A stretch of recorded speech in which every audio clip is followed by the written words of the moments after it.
demeures sont aimables, Éternel des armées. Mon âme soupire et languit après les parvis de l'Éternel. Mon cœur et ma chair poussent des cris vers le Dieu vivant. Heureux ceux qui habitent ta maison, ils peuvent te célébrer encore. Heureux ceux qui placent en toi leur appui, ils trouvent dans leur cœur des chemins tout tracés.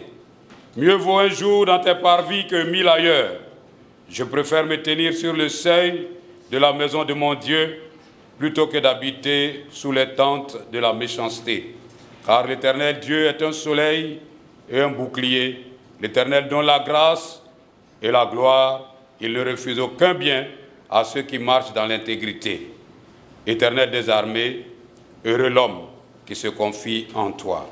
Bien-aimés, que la grâce et la paix vous soient données et multipliées de la part de Dieu notre Père et de Jésus-Christ notre Sauveur.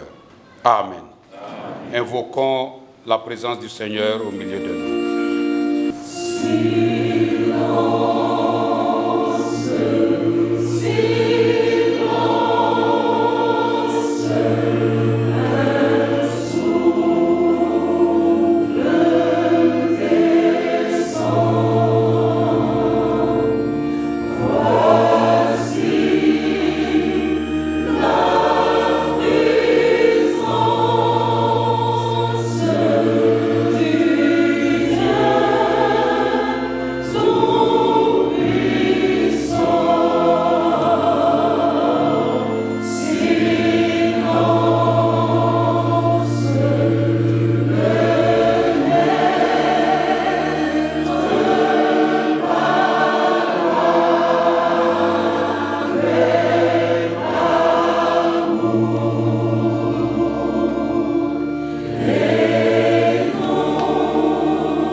Vous qui craignez l'Éternel, confiez-vous en l'Éternel. L'Éternel se souvient de nous. Il bénira la maison d'Israël. Il bénira ceux qui le craignent, les petits et les grands. L'Éternel multipliera ses faveurs à vous et à vos enfants. Louez le nom de l'Éternel. Amen. Nous glorifions l'Éternel notre Dieu par le cantique numéro 143, les strophes 1 et 5.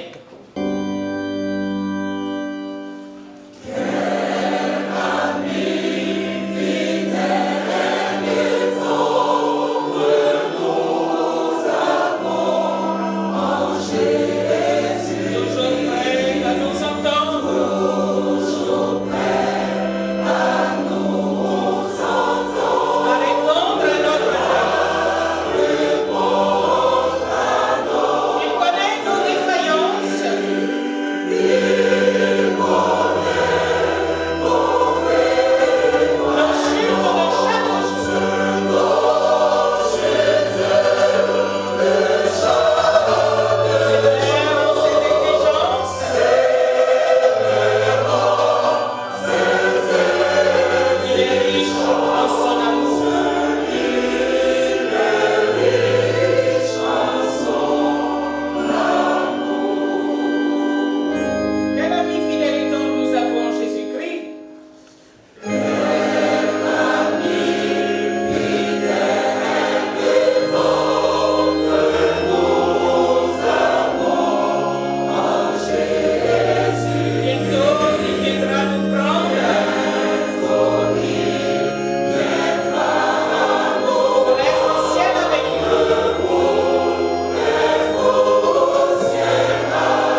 jour, pour nous, peuple de Dieu, se résume en ces paroles de l'Écriture. Instruis l'enfant selon la voie qu'il doit suivre, et quand il sera vieux, il ne s'en détournera point. Acquiert la vérité, ne la vends pas, la sagesse, l'instruction et l'intelligence. Devant cette sainte loi de l'Éternel notre Dieu, chacun d'entre nous se sent coupable. C'est pourquoi je voudrais vous inviter, bien-aimés, à vous approcher du trône céleste pour confesser devant l'Éternel notre Dieu, le Dieu Tout-Puissant, notre état de pécheur. Prions. Oui, bien-aimés, approchons-nous du Seigneur et examinons-nous devant sa face au regard de sa loi. Ne pas instruire l'enfant selon la voie à suivre, c'est pécher. L'enfant qui n'acquiert pas la connaissance pêche. Que chacun donc confesse humblement, parents et enfants, c'est péché. À présent, rejoignons-nous tous dans la prière de confession générale des péchés et disons: Père Tout-Puissant et très miséricordieux,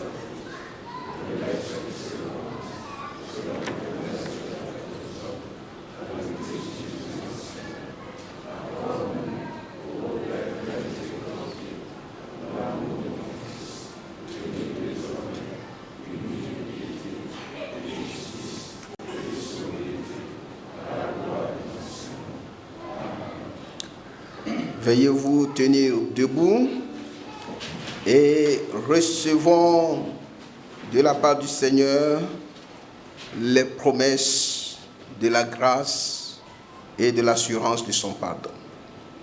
Le Fils de l'homme est venu chercher et sauver ce qui est perdu. Écoutons donc ces paroles de grâce. Ta foi t'a sauvé. Va en paix. Amen. En pécheur pardonné, frères et sœurs, nous exécutons le Te Deum Laudamus.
Prions.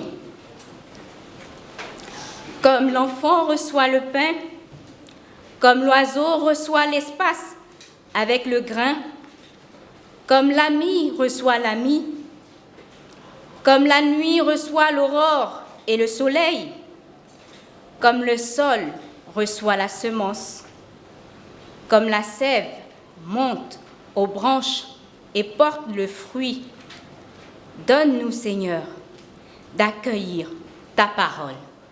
Amen. Lecture de l'Ancien Testament tirée de la prophétie d'Ésaïe, chapitre 5, du verset 1 au verset 7. Je chanterai à mon bien-aimé le cantique de mon bien-aimé sur sa vigne. Mon bien-aimé avait une vigne sur un coteau fertile. Il en remua le sol, ôta les pierres et y mit un plan délicieux. Il bâtit une tour au milieu d'elle et il y creusa aussi une cuve. Puis il espéra qu'elle produirait de bons raisins, mais elle en a produit de mauvais. Maintenant donc, habitants de Jérusalem et hommes de Juda, soyez juges entre moi et ma vigne. Qu'y avait-il encore à faire à ma vigne que je n'ai pas fait pour elle? Pourquoi, quand j'ai espéré qu'elle produirait de bons raisins, en a-t-elle produit de mauvais? Je vous dirai maintenant ce que je vais faire à ma vigne. J'en arracherai la haie pour qu'elle soit broutée. J'en abattrai la clôture pour qu'elle soit foulée aux pieds. Je la réduirai en ruine. Elle ne sera plus taillée, ni cultivée. Les ronces et les épines y croîtront. Et je donnerai mes ordres aux nuées, afin qu'elles ne laissent plus tomber la pluie sur elle. La vigne de l'Éternel des armées, c'est la maison d'Israël. Et les hommes de Juda, c'est le plan qu'il chérissait. Il avait espéré de la droiture, et voici du sang versé, de la justice, et voici des cris de détresse. Amen. Lecture du Nouveau Testament, tirée de l'Épître aux Hébreux, chapitre 6, les versets 7 et 8. Lorsqu'une terre est abreuvée par la pluie qui tombe souvent sur elle et qu'elle produit une herbe utile à ceux pour qui elle est cultivée, elle participe à la bénédiction de Dieu. Mais si elle produit des épines et des chardons, elle est réprouvée et près d'être maudite, et on finit par y mettre le feu. Amen. Lecture du Nouveau Testament tirée de l'Évangile de Jésus-Christ selon Luc, au chapitre 13, du verset 6 au verset 9. Il dit aussi cette parabole. Un homme avait un figuier planté dans sa vigne. Il vint pour y chercher du fruit et il n'en trouva point. Alors il dit au vigneron, « Voilà 3 ans que je viens chercher du fruit à ce figuier et je n'en trouve point. Coupe-le. Pourquoi occupe-t-il la terre inutilement ?» Le vigneron lui répondit, « Seigneur, laisse-le encore cette année. Je creuserai tout autour et je mettrai du fumier. Peut-être à l'avenir donnera-t-il du fruit, sinon tu le couperas. Seigneur, ta parole est une lampe à mes pieds et une lumière sur mon sentier. Amen.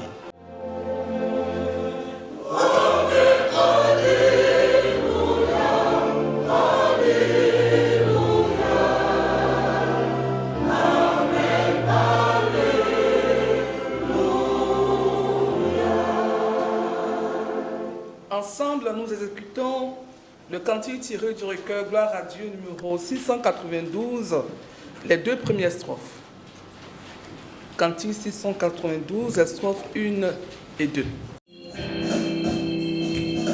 sommes un dans un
Dans cette même position, nous prions le Seigneur. Béni sois-tu, Père, toi qui es le maître des circonstances et des temps, toi qui ce matin nous rassembles et qui as une parole pour chacun d'entre nous. Je prie que tu nous disposes à la recevoir et tu nous utilises comme un canal puissant par lequel tu nous édifies tous pour le bien de cette communauté, pour le bien de nos institutions, pour le bien de notre nation, au nom de Jésus. Amen. Amen. Veuillez vous asseoir. Bien-aimés, vous qui fleurissez de par votre présence ce modeste temple des béatitudes du plateau, que vous-même aimez à dire la vitrine de l'Émussie, recevez nos salutations en Jésus-Christ. Amen. Amen. Que la grâce de Dieu soit votre partage en ce dimanche 25 octobre 2020, qui est la journée dédiée à la rentrée scolaire et universitaire.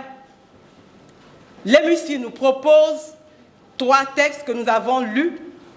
Nous les rappelons dans l'Ancien Testament, en Ésaïe chapitre 5, du verset 1 au verset 7. Dans le Nouveau Testament, 2 lectures ont été faites en Hébreux 6, 7 et 8, et l'Évangile de Jésus-Christ selon Luc, du verset 6 au verset 9. Ces 3 textes ont un lien commun. C'est vrai qu'il s'agit de la gestion d'une parcelle agricole et de son rendement, mais elles présentent aussi le rôle que joue l'intermédiaire, l'intercesseur dans cette production. Notre thème de méditation pour la circonstance est le suivant: un délai de grâce d'1 an pour le figuier stérile. Et nous retenons comme verset de méditation Luc chapitre 13, le verset 8, qui dit ceci, et nous lisons: le vigneron lui répondit: Seigneur, laisse-le encore cette année. Je creuserai tout autour et j'y mettrai du fumier. Amen. Amen. Pour une meilleure compréhension de notre passage, nous vous proposons la démarche suivante.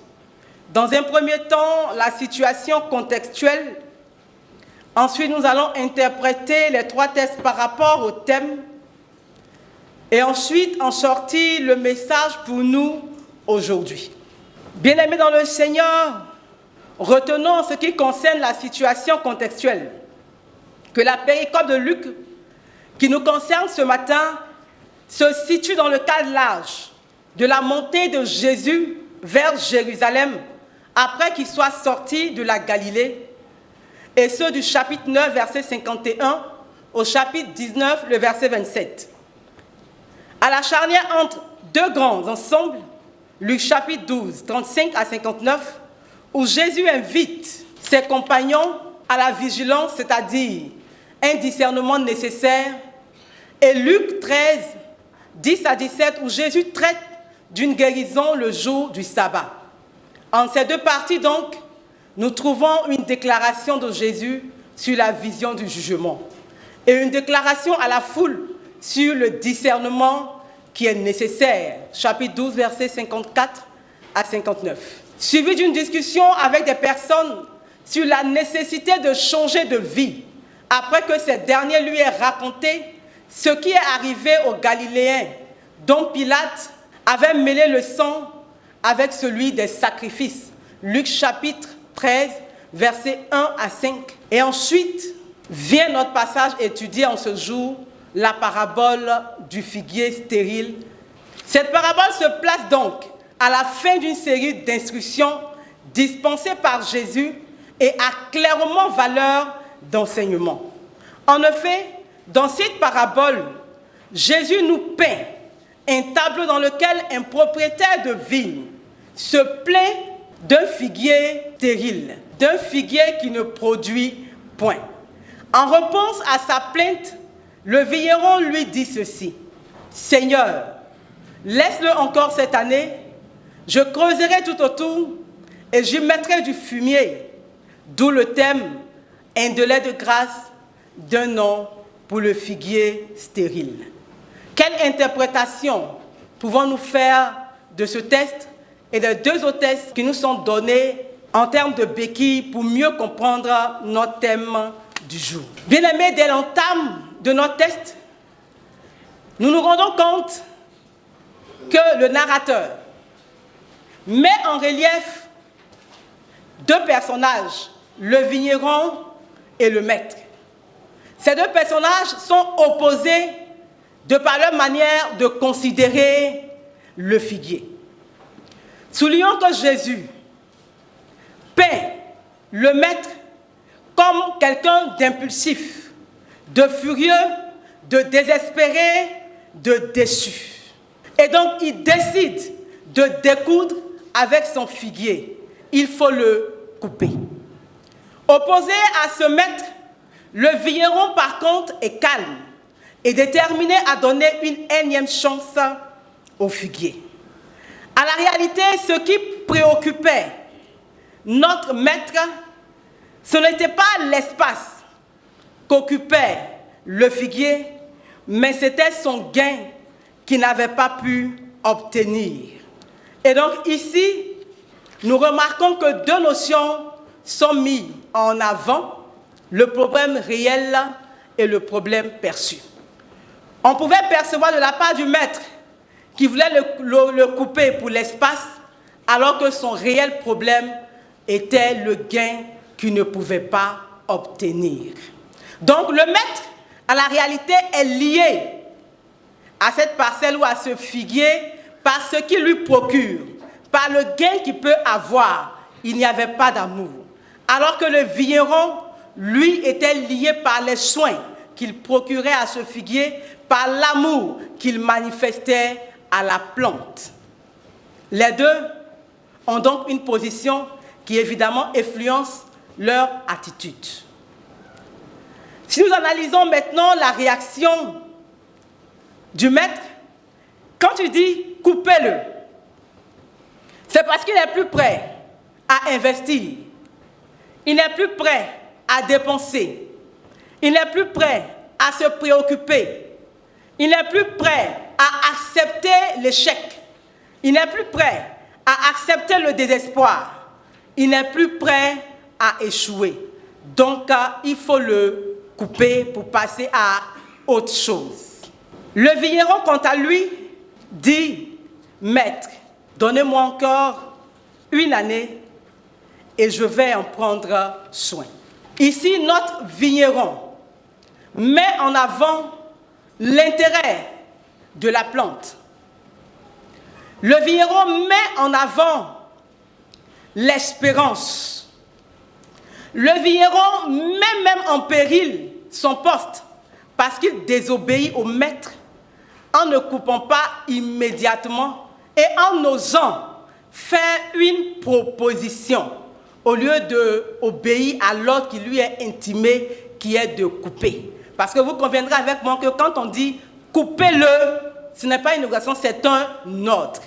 Et le vigneron n'exécute pas l'ordre, mais ose négocier, ose plaider, ose toucher la sensibilité, ose parler pour faire changer de position le maître, pour accorder au figuier une seconde chance.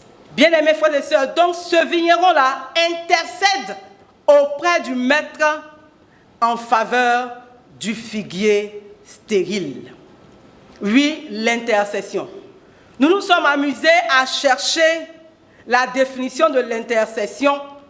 Au niveau du Nouveau Testament, le texte d'appui est le grec, l'Ancien Testament, c'est l'hébreu. Et quand nous sommes allés voir la définition d'intercéder dans le Nouveau Testament en grec, nous avons réalisé quelque chose de merveilleux.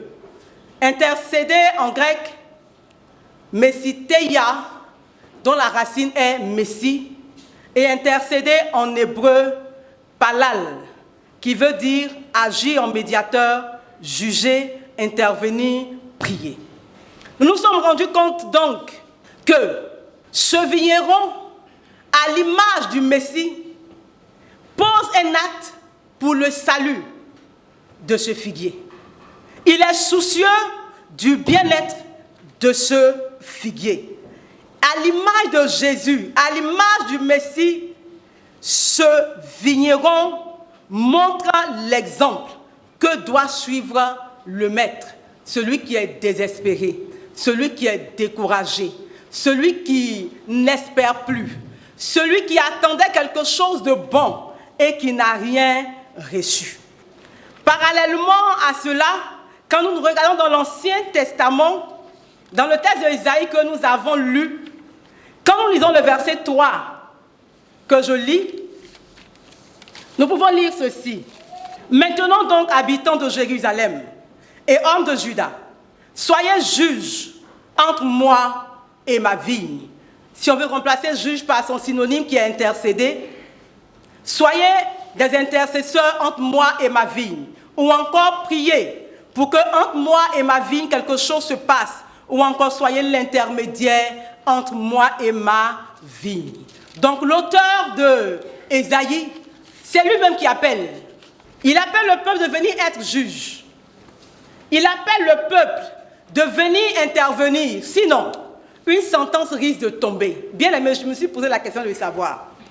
Si tu veux faire tomber une sentence, si tu veux maudire, si tu veux frapper, est-ce que tu as besoin d'appeler quelqu'un pour venir être juge entre toi et celui qui t'a offensé, entre toi et celui qui t'a désobéi, entre toi et celui qui n'a pas observé tes ordonnances, entre toi et ce peuple qui est toujours en train de verser le sang, en train d'adorer des idoles, en train de s'écarter du droit chemin? Non. C'est parce que Dieu désire que cette médiation existe. Et quand nous nous retrouvons dans le texte de Hébreux, nous pouvons constater clairement l'impact que peut avoir l'intercession, l'impact que peut avoir une médiation, l'impact que peut avoir une prière adressée. Parce que lorsqu'il y a prière, lorsqu'il y a intercession, il y a bénédiction. La production est utile, mais quand il n'y en a pas, la production est mauvaise et il y a malédiction. Bien-aimés frères et sœurs, après avoir écouté l'explication de ces textes, que pouvons-nous comprendre pour nous aujourd'hui? Ou encore, quelle application pouvons-nous faire du thème qui nous est proposé aujourd'hui? Un délai de grâce d'1 an pour le figuier stérile. Quelqu'un pourra me dire, mais nous n'avons pas de figuier stérile chez nous. Nous n'avons pas de figuier stérile dans nos écoles. Nous n'avons pas de figuier stérile dans nos nations. Mais, bien aimé, le figuier stérile, c'est une image. Une image de quelque chose qui est inutile, qui ne produit pas, qui ne procure pas le bien attendu. Dans nos écoles méthodistes, dans nos institutions méthodistes, depuis l'école primaire, je veux même dire maternelle, jusqu'à l'université, bien aimé, on nous envoie des figuiers très souvent stériles. Quelqu'un peut dire amen avec moi. Amen. On nous envoie des figuiers très souvent stériles. Très souvent, ce sont des enfants à problème qu'on nous envoie. Pourquoi? Parce que dans ces institutions, il y a un élément qui manque chez les autres. Il y a un élément qui manque dans les choses chez les autres, c'est l'intercession. Parce que la réalité de l'intercession, elle est dans deux sens. Dans un sens vertical et dans un sens horizontal. Amen. Il y a un travail que nous faisons avec ces enfants, avec les connaissances que nous avons, les connaissances pédagogiques, les connaissances sociologiques, les connaissances psychologiques, les connaissances scientifiques. En somme, mais il y a aussi cette intercession que nous faisons auprès de Dieu pour que Dieu accomplisse quelque chose dans la vie de ses enfants. Une décision a été prise de couper le figuier parce qu'il ne produisait pas. En ces enfants-là, quand on les regarde très souvent, il n'y a pas d'espoir. Quand ils arrivent, comme on aime à le dire chez nous au PMFA, ils nous arrivent comme des wara-wara ou même comme des échassis. Et nous avons pour mission d'en faire des 4x4. Amen. Nous avons pour mission de changer leur identité. Nous avons pour mission de les rendre utiles. Nous avons pour mission de leur donner de ne pas occuper la place inutilement. Nous avons pour mission de ne pas donner à leurs parents d'affirmer pour dire « Je dépense dans cet enfant inutilement parce qu'en retour, je ne gagne rien. » Donc nous, agents de l'éducation méthodiste, avons pour mission de travailler auprès de ces enfants. Parce que quand le vigneron dit « Donne-moi encore 1 an, accorde-moi la grâce », il ne s'arrête pas là. Le verset nous dit qu'il s'engage à travailler pour le changement d'identité. Il s'engage à travailler pour que le cœur du maître soit réjoui. Il s'engage à travailler pour qu'à la fin des 1 an, le bilan soit positif. Et lui, comme il est dans le domaine agricole, ce qu'il sait faire, c'est remuer la terre, c'est mettre le fumier. Mais nous, qu'est-ce que nous savons faire? Est-ce que nous faisons à fond et bien ce que nous avons à faire? Mettons-nous les infrastructures nécessaires à la disposition de ces enfants pour qu'à la fin de l'année, le parent puisse changer de position vis-à-vis de cet enfant? Mettons-nous les moyens financiers à disposition pour qu'à la fin, le parent puisse changer son pronostic vis-à-vis de son enfant? Mettons-nous la ressource humaine nécessaire, disponible, la ressource humaine qualifiée et compétente à la disposition de ces enfants pour qu'au terme, le résultat soit positif? Prions-nous suffisamment en tant qu'aumôniers. Prions-nous suffisamment en tant que personnel, puisque tous sommes engagés parce que nous sommes chrétiens.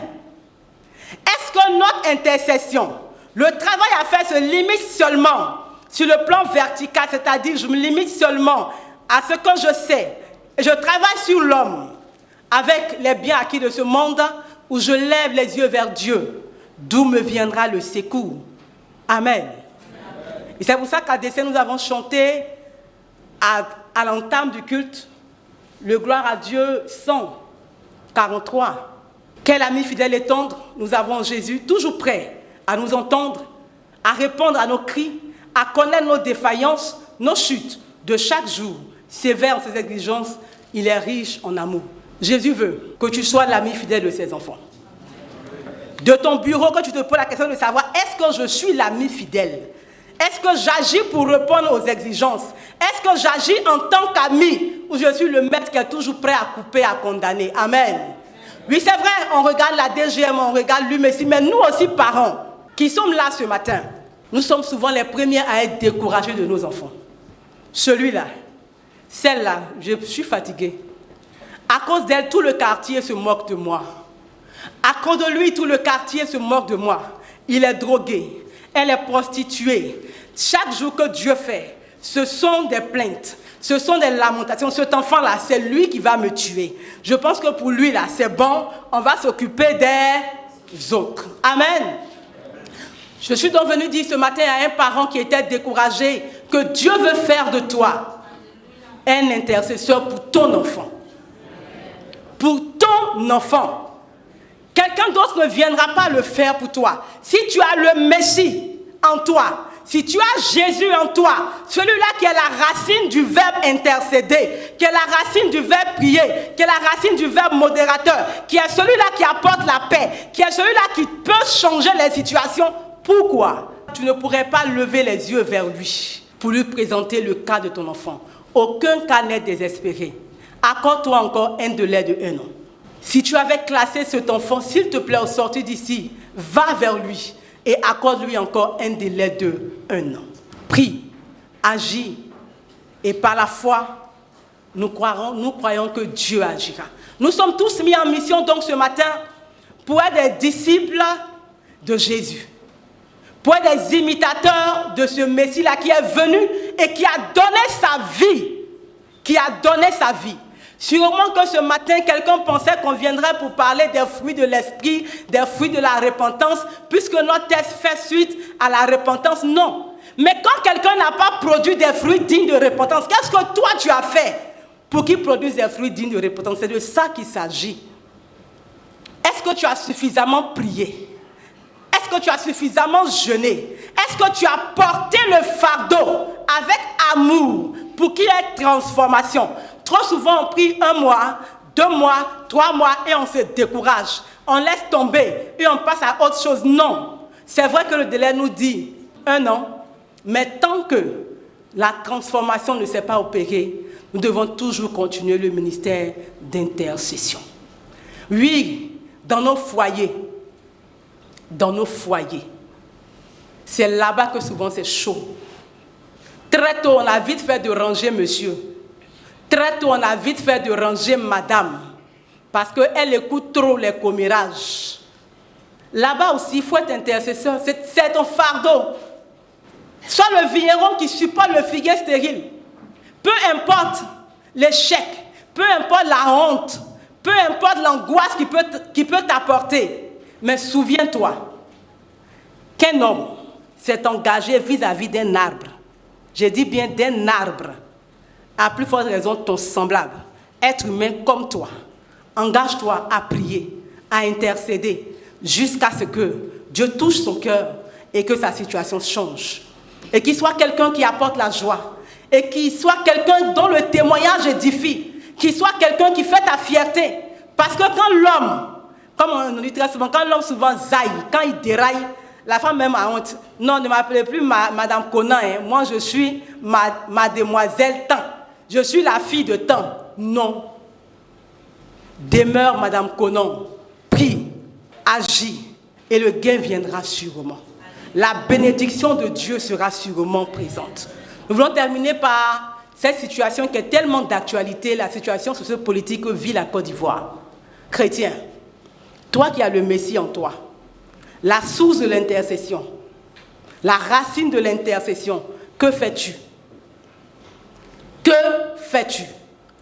C'est des j'aime, c'est des likes, c'est des commentaires, c'est des partages en WhatsApp, en Messenger, sur le Face, ou c'est les genoux que tu mets à terre pour que la situation change. Est-ce les genoux que tu mets à terre? Laisse-moi te dire ce matin, même si tu as un parti, même si tu penses que tu as l'avantage, les balles ne connaissent pas l'identité de quelqu'un. Amen. Amen. Amen. Quand il est rentré dans la vigne, il a regardé, il n'y avait aucun fruit, il n'y avait rien, il n'y avait aucun signe. Il dit, coupez-moi ça. Il a fallu que quelqu'un se lève pour oser. Sois celui qui ose. Sois celui qui ose dans la prière, dans un message d'apaisement, dans un message d'amour, dans un message d'impartialité. Parce que tu es la lumière du monde. Ce que Dieu veut, c'est qu'au travers nous, comme Hébreux, le peuple soit béni, le peuple soit délivré, le peuple soit orienté. Bien-aimés frères et sœurs, au terme de notre prédication de ce matin, que retenir? 2 choses fondamentales. La première chose, vous et moi, à tout niveau que ce soit, sommes mis en mission. Pasteurs, fidèles, à la DGM, nous sommes dans un district missionnaire. Nos écoles sont nos circuits sur lesquels sont établis des pasteurs avec tout un conseil d'école, tout un conseil d'église, avec toute une administration, avec des chefs de classe, avec des PL, avec des PP, avec des responsables de structure, nos chefs de classe. C'est une organisation semblable à celui d'un district. Nous sommes dans un district missionnaire, mis en mission auprès de ses élèves. Ils nous viennent dans un état, il faut qu'ils ressortent avec un bon témoignage. Il faut qu'ils ressortent transformés. Il faut que nous produisions de la valeur ajoutée en termes de témoignage et en termes de gain pour leur famille, pour leur nation et pour leur entourage. Pour nous fidèles, ce que nous devons retenir, la tâche elle est immense, c'est vrai, mais à tous les niveaux. Si c'est ton enfant qui te fatigue, à partir de ce jour, commence à changer ton langage. Si c'est ton mari, change de langage. Si c'est ta femme, change de langage. Si c'est ta sœur, change de langage. Quel que soit celui qui te fatigue, change de langage. Et comme ce vigneron accepte de lui accorder 1 an. Prie, agis et assurément, Dieu opérera la transformation. Et nous pourrons ensemble nous retrouver pour chanter un cantique nouveau en l'honneur de l'Éternel, qui se réjouit toujours quand il y a de la joie. Que Dieu nous bénisse, qu'il nous soutienne, que dans cette mission qu'il nous confie, chacun et chacune ne baisse point les bras, mais nuit et jour, soit en quête d'une transformation, soit en quête du bien-être de son prochain, soit en quête du meilleur devenir de sa nation. Agissons avec amour et Dieu nous y aidera. Amen. Nous baissons la tête et nous prions le Seigneur. Tu es Dieu, tu es Seigneur. C'est ta parole, c'est toi qui dans les cœurs fais germer cette parole. Dans cette méditation silencieuse, révèle-toi à nous. Nous méditons silencieusement ce que nous venons d'entendre. Dans la communion de l'Église universelle, bien-aimés frères et sœurs, veuillez vous tenir debout et confessons ensemble notre foi chrétienne en disant le symbole des apôtres. Je crois en Dieu, le Père Tout-Puissant, Créateur du ciel et de la terre. Je crois en Jésus-Christ, son Fils unique, notre Seigneur, qui a été conçu du Saint-Esprit et qui est né de la Vierge Marie. Il a souffert sous Ponce Pilate, il a été crucifié, il est mort, il a été enseveli, il est descendu aux enfers. Le 3e jour, il est ressuscité des morts, il est monté au ciel, il s'est assis à la droite de Dieu, le Père Tout-Puissant. De là, il viendra pour juger les vivants et les morts.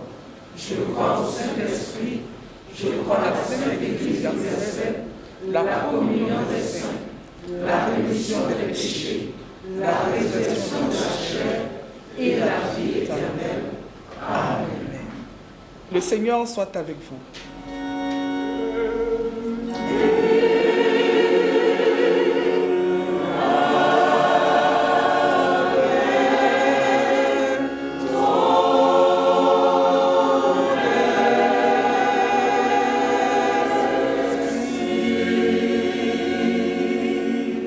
Veuillez vous asseoir et unissons-nous dans la prière d'intercession.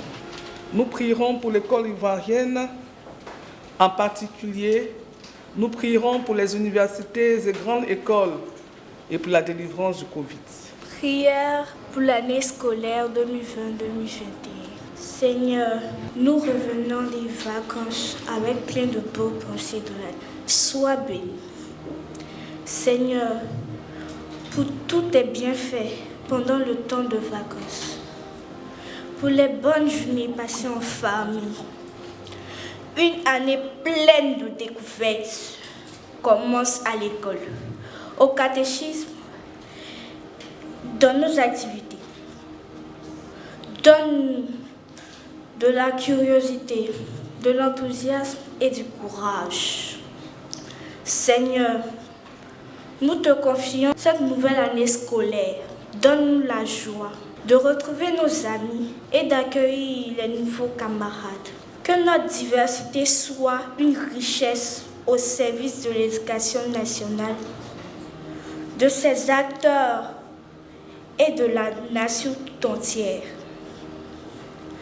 Pendant cette année, nous aurons à nous réjouir de bonnes nouvelles. Et nous aurons à affronter des moments difficiles. Donne-nous la force de les vivre pleinement. Nous t'offrons d'avance ces bonheurs et malheurs. Accorde aux enseignants et aux formateurs l'enthousiasme de transmettre leur savoir et de faire grandir les jeunes que nous sommes. Donne-nous d'apprendre et d'acquérir les connaissances professionnelles et humaines pour devenir des acteurs responsables de ce pays, de ce monde. Donne à nos parents des ressources utiles pour nous accompagner avec justesse et amour. Fortifie les employés des écoles ivoiriennes et ceux des écoles méthodistes dans leur tâche quotidienne au service de tous.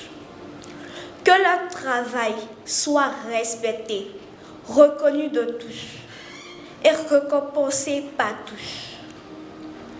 Que l'équipe éducative des écoles ivoiriennes et méthodistes s'ouvre toujours plus aux valeurs de l'Évangile. Seigneur, nous te prions pour notre Église, l'Église méthodiste unique Côte d'Ivoire, ses dirigeants, pasteurs et laïcs. Donne-leur la force de te servir avec abnégation. Donne d'être attentif à chacun et de te reconnaître en tous. Puissions-nous agir ensemble pour que la réussite soit en chacun de nous. Donne de nous rappeler que tu nous combles de tout bien par Jésus, l'ami fidèle des enfants. Amen. Prière pour l'année académique 2020-2021. Prions.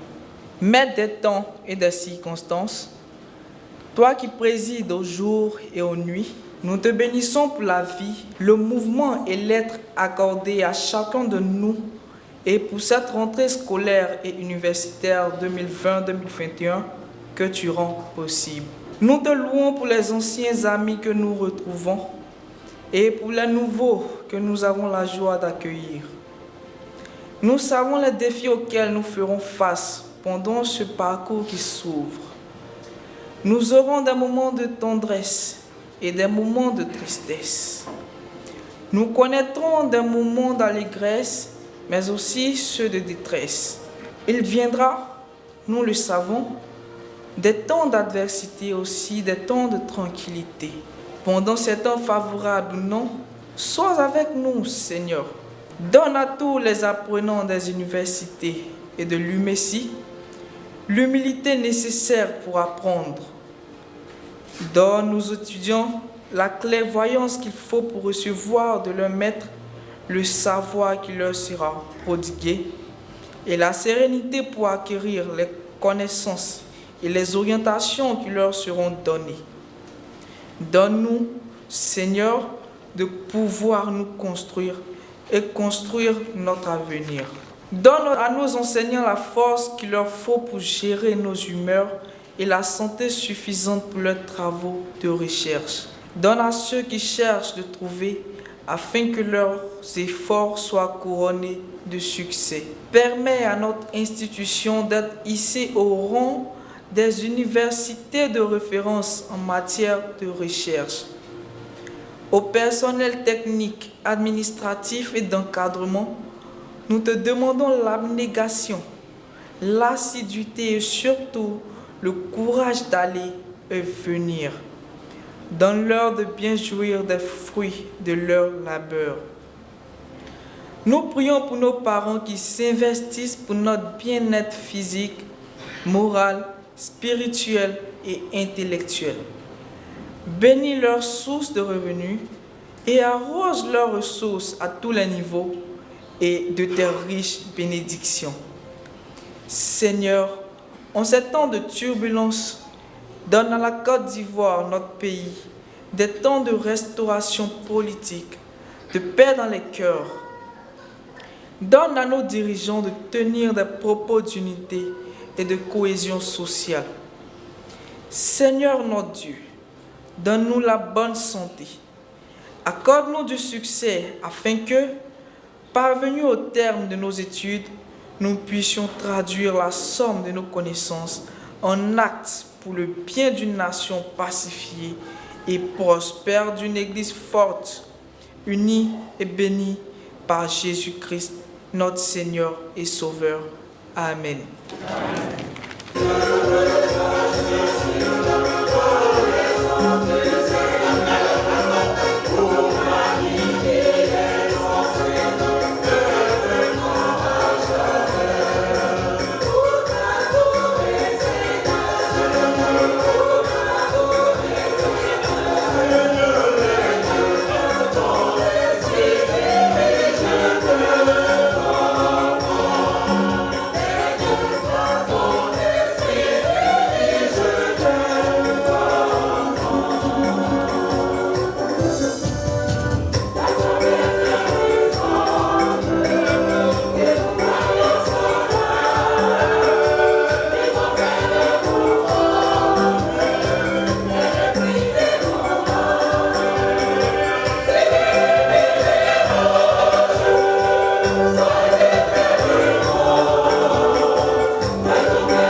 ces offrandes que tu bénis déjà.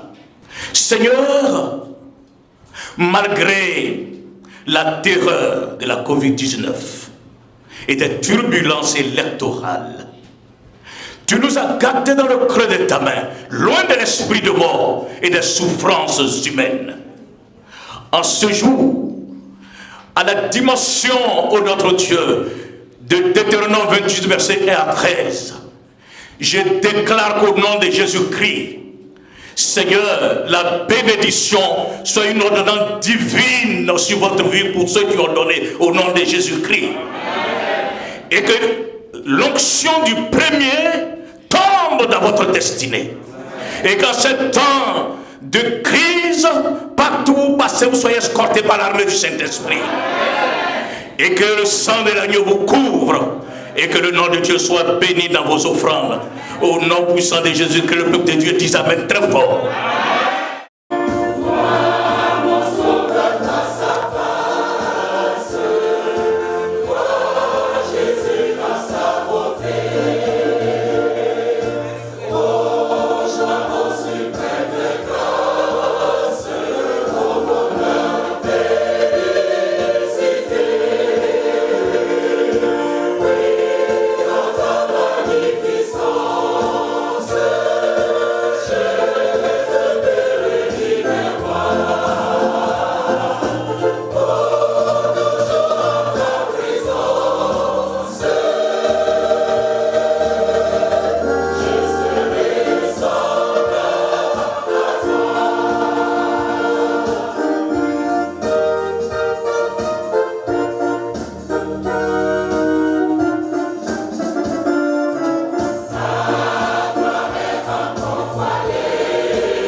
Un délai de grâce d'une année scolaire et académique est accordé aux élèves et étudiants.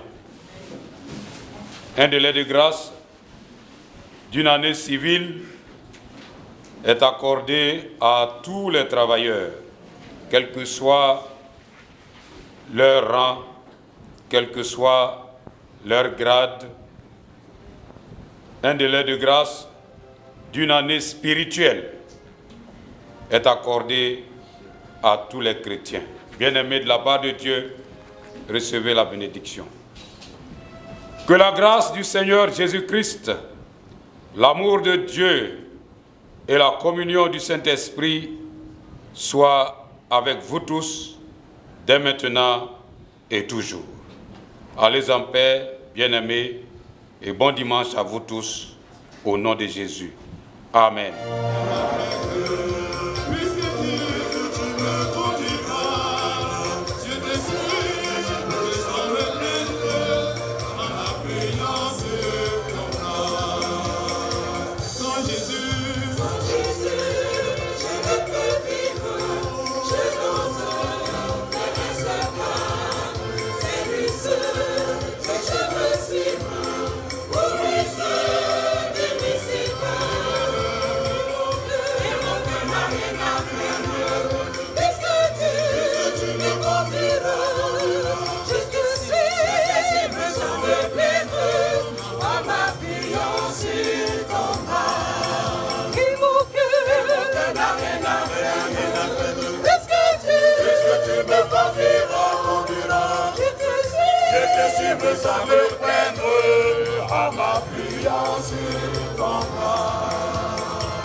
Accompagnez là.